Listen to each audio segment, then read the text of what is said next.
Now turn to Section 1. Section 1. A woman has just arrived at a shopping mall with her children. You will hear her talking to a man at the information desk. First, you have some time to look at questions 1 to 6 and the floor plan of the shopping mall.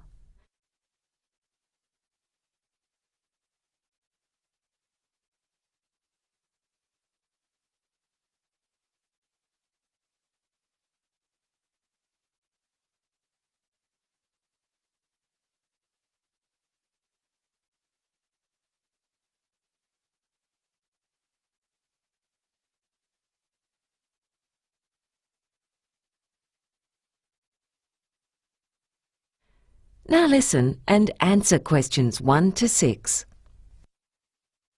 Good morning. Can I help you? Yes, I've never been here before and I've just got a few questions about where a few places are here.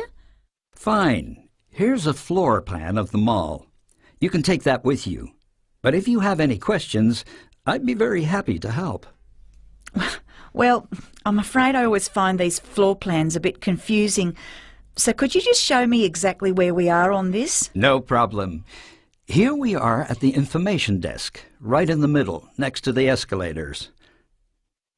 The man says they are at the information desk and that it is in the middle, next to the escalator. Therefore, C has been written next to the example on the question paper. Now continue with questions 1 to 6. Right.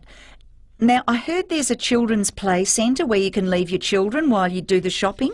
That's right. You can see it on the floor plan. It's in the corner, to the left of the supermarket. There are plenty of toys for them to play with there. Also, there's fresh fruit to eat, and they can have fun with the other children. Sounds good, doesn't it, kids?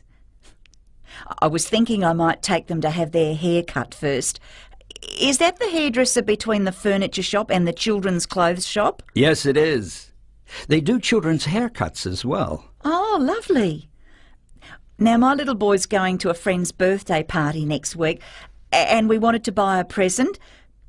Do you know if there are any stores that might have things a 7-year-old boy would like? Oh, yes. There's a toy store right next to the shoe shop. They've got a good range of toys. I'm sure you'll find something for a child of that age. I often buy things there myself. The prices are quite reasonable. Oh, that's good to hear.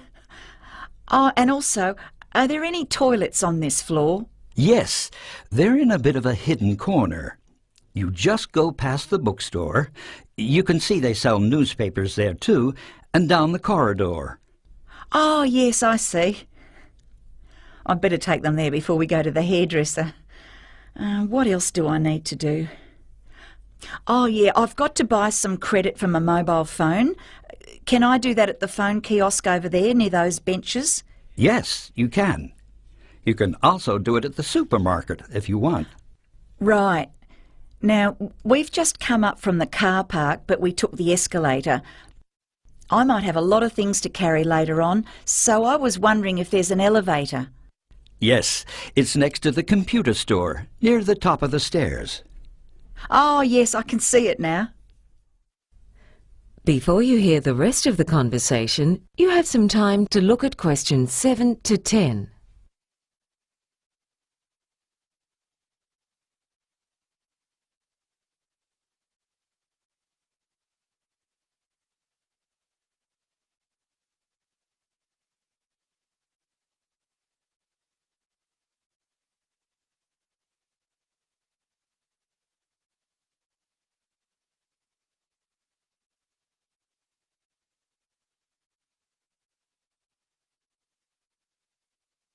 Now listen and answer questions 7 to 10. Oh, when I parked the car, I couldn't see how much you have to pay for parking. It's free for the first 2 hours, but after that it's $3 an hour. Oh, well, I think with all the things we have to do, we might be here for more than 2 hours. So if you park there for 3 hours altogether, you have to pay $3. And if it's 4 hours, you pay $6 and so on. Yes, that's right. Uh-huh. How about the children's play centre? Is there any charge for leaving your children there? Oh no, that's a free service of the shopping mall. However, there's a policy that the children have to be at least 18 months old. Oh, my youngest is just 10 months old, but I'd rather keep her with me anyway. Also, we might need to get something to eat later. Is there any place to buy lunch? Oh yes, you can get all kinds of things at the food court, from snacks to fast food to healthy meals. There's a really good range. It's 2 floors up on level 5. It's best to take the elevator. Do you know if they have pizza? 'Cause both my kids really love pizza. Yes, they do. Oh, did you know you can watch a movie here too? Yes, I've heard there's a cinema on the top floor. There might be something on that my kids would be interested in. Yeah, there are a couple of children's films on at the moment. Well, thank you very much. You've been a great help. My pleasure. That is the end of section 1. You now have half a minute to check your answers.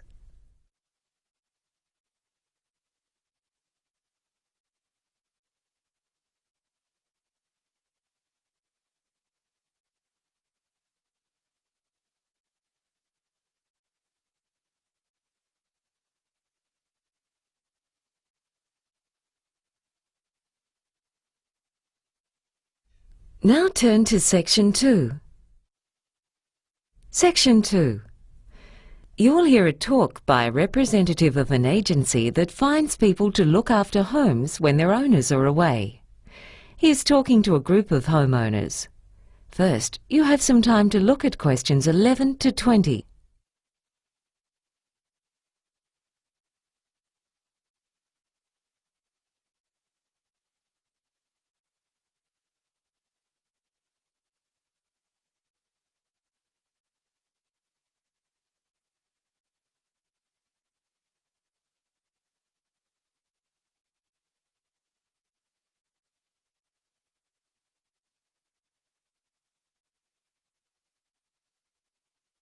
Now listen and answer questions 11 to 20.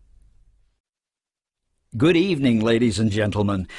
I'm glad you've been able to make it to this introductory talk about our agency, which is called Contented Homes. My name's Gary, and I'm going to explain what our business involves. But first, I'd like to tell you something about the background of our agency. We commenced operations back in 1989. And essentially, our job is to find suitable people to live in and look after other people's homes while they're away. The homeowners, people like yourselves, might be away on holidays or temporarily working in another city or country, and they want to be sure that while they're away, their home will be secure, and that when they come back, everything will be in good condition. When we first started out, we conducted most of our business over the phone, but now the bulk of it is done over the Internet. Basically, this is how it works. Homeowners come to us when they need to find reliable, trustworthy people to take good care of their home for a limited period of time. The people who stay in your home and take care of it are called house sitters. The house sitters live at your place for periods of anything between 1 month and 2 years. There are all kinds of reasons why people house sit. Some are couples, others are single. Often they're saving up to buy their own home, or they may be renovating their own home and just need somewhere to stay temporarily, or they might have just moved to your city. Although house sitters don't pay you any rent when they're living in your home, they are required to pay any bills for the telephone, gas, electricity, and so on. So for the homeowner, this is not a way to make money. When someone registers with us to become a house sitter, they provide us with some of their personal details, such as their age and occupation. I need to stress here that our agency does not carry out a security check on the people who have registered with us to be house sitters. Many house sitters have references from people whose houses or apartments they've looked after in the past. It's up to you to check those references. Allowing someone to live in your home is not a decision to be taken lightly. So we also recommend that you meet with any prospective house-sitters and interview them before deciding which person or people would be most suitable to look after your home in your absence. There are similarities between house-sitters and tenants, but there are differences as well. House-sitters don't have as many rights as people who have a lease on a property.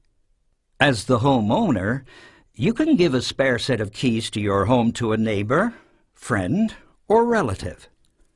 That person's allowed to drop in on the house-sitters without prior notice at any time, within reason, to check that the house is in order, and the house-sitters aren't allowed to stop them from entering. There are many good reasons to use the services of a house-sitter. Burglars soon notice when people are away, so theft is much less likely if someone is living in your home. But it's not simply a matter of security. House-sitters keep your home clean and tidy. Some of them are even more house-proud than the actual owners. In addition, many people need a house-sitter to look after pets and keep the garden in order.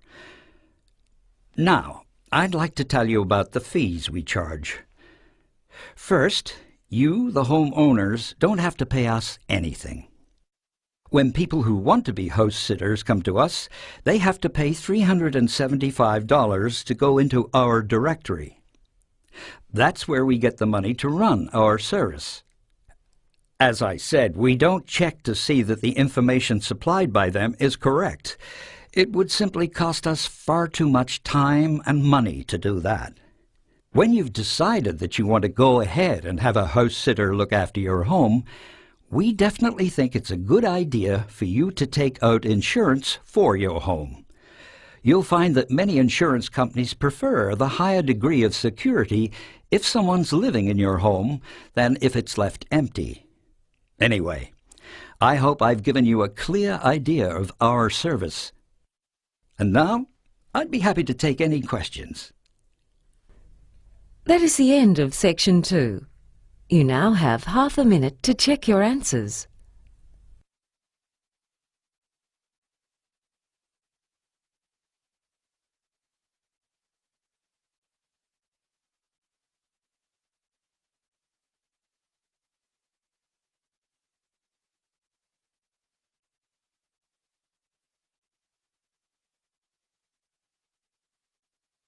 Now turn to section 3.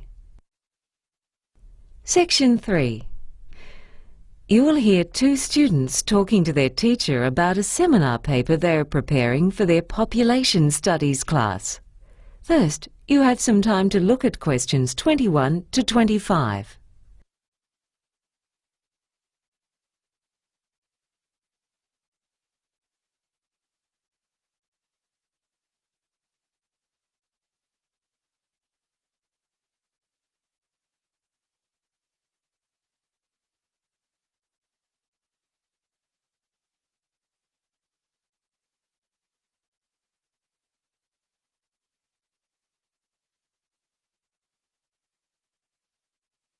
Now listen and answer questions 21 to 25. So, how's your seminar paper going? Oh, it's almost ready. My head's just full of statistics at the moment. Is there anything you found particularly interesting? Yeah. For instance, about where people choose to live when they migrate to Australia. The focus of our talk is on migration to Sydney, but we found we needed to look briefly at migration to other parts of Australia as well. Most migrants go to the big cities, but it isn't the same for all nationalities. For instance, over the last 5 years, with the British, only about 1/3 of them altogether went to Sydney and Melbourne. So where did most of them go? Oh, all over the place. But for some reason quite a few ended up over in Perth. Oh, that's not a bad place to live. No, but with the Chinese, 26% of them choose to live in Melbourne and 58% in Sydney. Really? Do you have any idea why the Chinese and British have such different settlement patterns? Well, not really.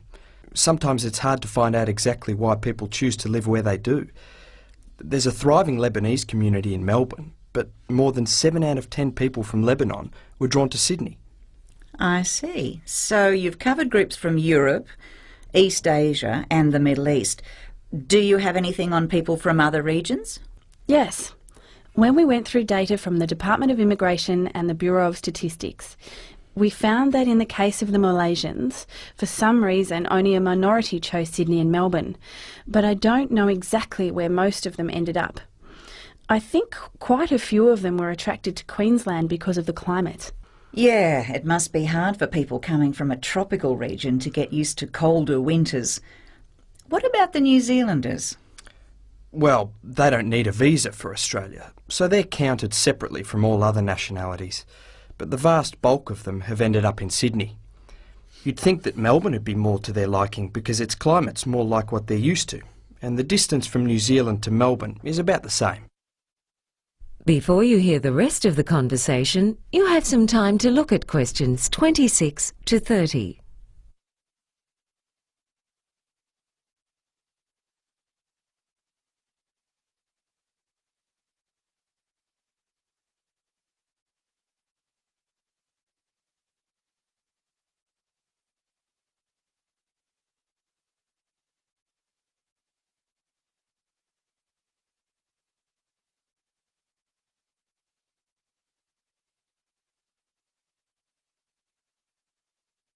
Now listen and answer questions 26 to 30. You also looked into why people choose the places they do, didn't you? Yes. Well, people often go where the work is. I mean, it's no use finding a nice place to live if you're going to be unemployed. But there's a more decisive factor, and that is that people generally like to live near their friends and relatives, and with people from their own country, so they won't be so isolated. And they do that despite the higher housing prices in the larger cities. Yeah, rents are getting ridiculous. But hasn't Sydney always attracted people? I mean, even people born elsewhere in Australia? Well, historically that was the case, but even though Sydney's grown a lot recently, there's been hardly any increase in the number of Australian-born people living in Sydney. Why is that? I mean, I can understand why people would be leaving. A lot of people feel Sydney's getting too crowded and hectic. But that can't be the reason, because they often end up in places such as southeast Queensland, where the infrastructure simply isn't coping with the rapid population growth and faster pace of life. The research shows that the ones leaving Sydney are particularly middle-aged and elderly people who own the place they live in. By selling their Sydney home when they retire and buying and living in a cheaper one elsewhere, they then have more funds left over. It must be difficult making that shift at their age. I think moving or migrating's hard for anyone. Quite right. But what effect is migration having? Well, there are all kinds of effects, but sociologists talk about a growing gap between Sydney and Melbourne on the one hand and the rest of the country on the other. You see, the most recent data shows that 60% of the overseas arrivals went to those two cities, even though Sydney and Melbourne combined have got just 40% of the country's population. But you've got to remember that Australia is one of the most urbanised countries in the world. A good 50% of the population live in the state capitals, not including the urban fringes. Is anything being done to promote growth in other regions?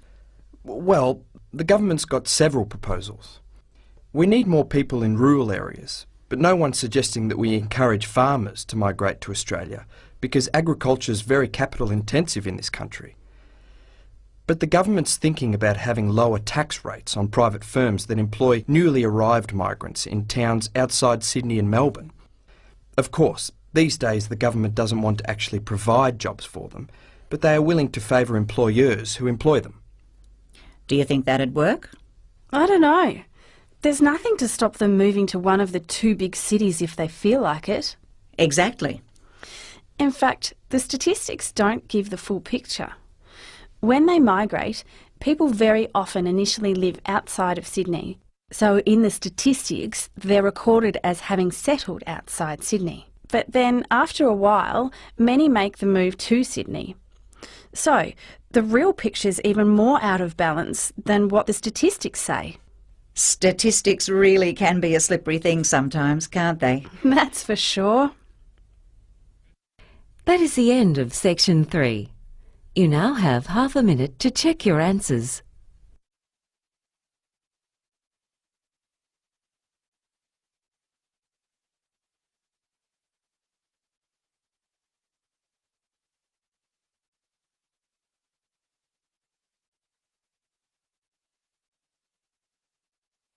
Now turn to section 4. Section 4. Emma Bell is an agricultural scientist. In the following lecture, she describes some of the advantages of the hemp plant. First, you have some time to look at questions 31 to 40.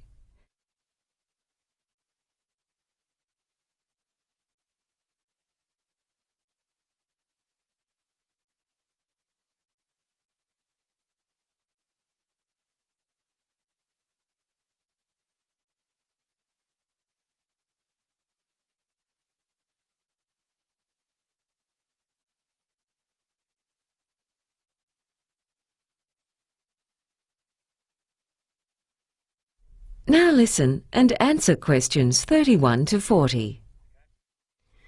When we think of progress, we tend to look to the future.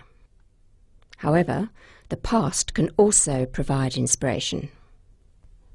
Today, I'd like to outline some of the many ways in which the hemp plant, a plant that was used very widely until the early 20th century, can benefit both humans and the environment. You may remember that when the use of computers became more widespread, there was much talk of the paperless office. Yet now far more paper is being used than ever before. Most of that paper is made from wood, but it can also be made from hemp. Hemp is a fast-growing annual plant that can be harvested within 4 months of germination, whereas a tree takes 20 years.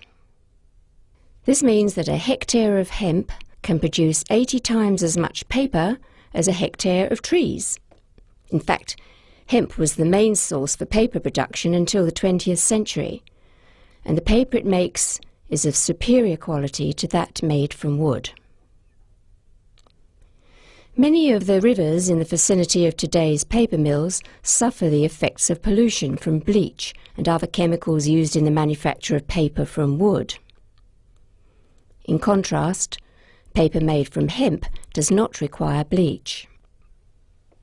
So much clothing these days is made from cotton, yet fabric has been made from hemp for over 7,000 years.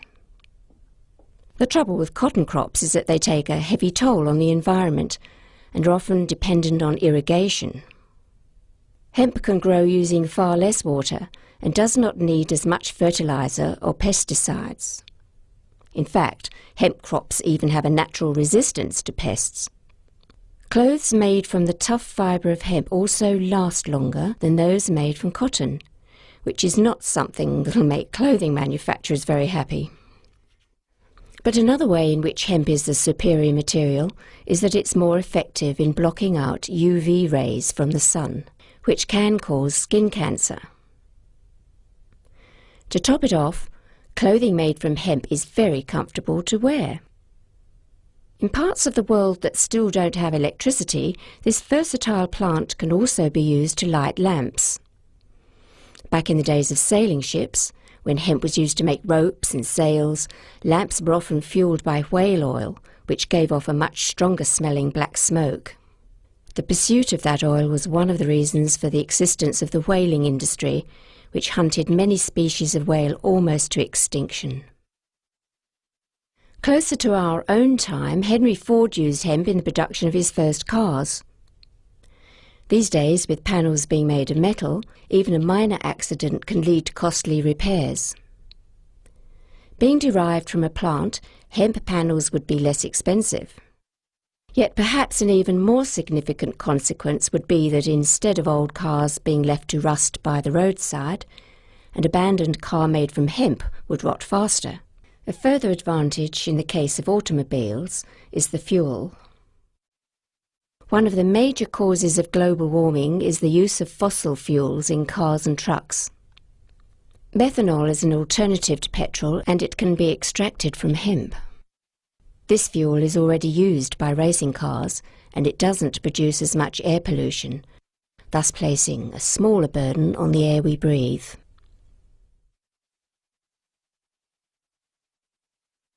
Hemp is also a source for a variety of foods. The oil that's obtained from the plant can be used to make cooking oil, butter, cheese, and even ice cream.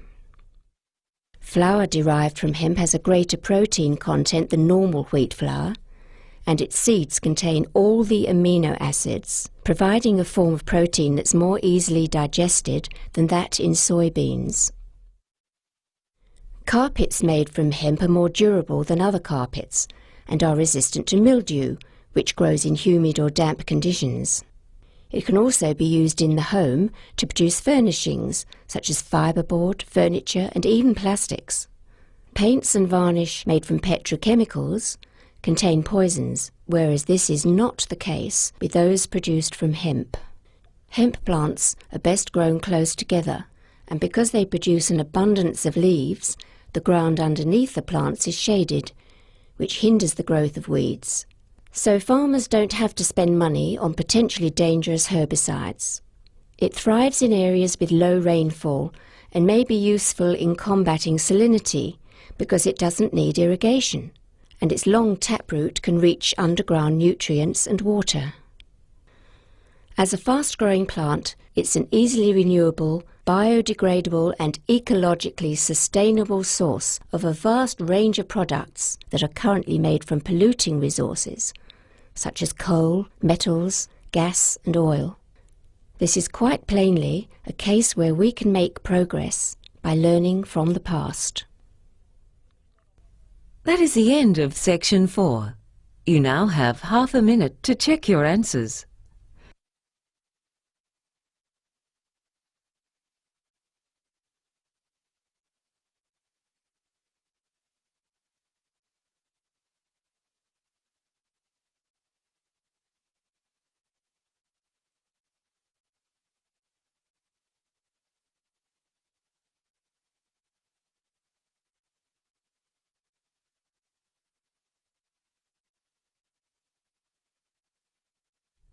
That is the end of the listening test. You now have 10 minutes to transfer your answers to the answer sheet.